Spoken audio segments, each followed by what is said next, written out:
Welcome back to Joe Stunner Boxing. After only 10 fights, Southampton's Lewis Edmondson becomes the British and Commonwealth light heavyweight champion. He defeats Dan AZEEZ on a majority decision. AZEEZ, of course, massive overachiever, you could say. I mean, he's won area English, British, Commonwealth and European belts. If not all of those, then most of them. He certainly won the British and the European and the Commonwealth. But he kind of, he did win the English, didn't he? He did. And, he's Dan AZEEZ is 35 now. And in his last fight, he had a draw against a guy called, I think it's called Hovage Sepp. I don't know where he was from, SEP Sepp.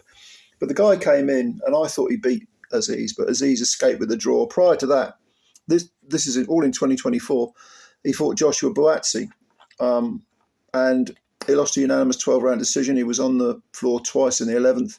No shame in that. Buatsi's very good. This time round against Edmondson, first of all, the styles just didn't gel. It wasn't a particularly entertaining fight. It was a scrappy fight. There was a certain, I suppose, curiousness, intrigue about it, because even though it wasn't a great fight to watch, there was such difficult rounds to score because Edmondson constantly switch hitting, which I don't normally like. I like to see someone, he's listed as orthodox, an orthodox fighter, but he was switch hitting all the time, trying to bemuse Dan. Dan was plodding forward, trying to use his physical strength, trying to get off big punches. He was landing some punches on Lewis, but at the same time, Lewis was, being crafty, sort of pinching points, if you like. And again, he'd never been beyond 8 rounds. This was only his 10th fight. I think his best win was probably over Joel McIntyre, an 8-round decision in his previous fight. So this was a quantum leap up. And he fought like a guy who knew he could do the 12 rounds, but wasn't sure that he could get into a proper fight. He knew he had to kind of, pinch the rounds, maybe, jab a lot, switch hit, move, land some flashy sort of pot shots, keep AZEEZ at bay and make him look like a plodder who wasn't really doing anything. And he did that for some rounds. I mean, the first third of the fight was really turgid. The referee spoke to them, I think, before the start of the 5th and the 6th. I don't know what he was talking about. Maybe he was saying you need to clean this up and pick it up because it's make it a bit entertaining. I don't know why. And also in the 8th round, Edmondson had a point taken off for pushing AZEEZ down. There was a lot of scrappy stuff, a lot of silliness, a couple of low blows. I think after the bell, there was a punch after the bell. I think Edmondson was spoken to about that as well. But it was all stop-start. It's a very difficult fight to review this because it was sort of stop-start, a bit of this, a bit of that. One guy trying to do one thing and not really succeeding, and the other guy trying to do the polar opposite thing and not really succeeding. So AZEEZ wasn't able to drag Edmondson into a fight, but at the same time, Edmondson wasn't entirely successful in boxing at range. It was a sort of murky mix of the two. But I mean, I thought at the end of it, AZEEZ might have edged it, maybe a 115, 113, something like that. Or point off 115, 112, maybe something like that. But no, two of the judges went for Edmondson's cleaner work. Not cleaner work, that wasn't clean, but they went for his, I suppose, his craftier work, really.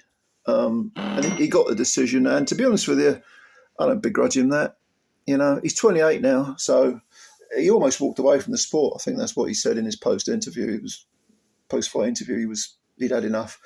He wasn't getting the opportunities. But after only 10 fights, only got 3 KOs, but after 10 fights to be British and Commonwealth champ, it's a great achievement.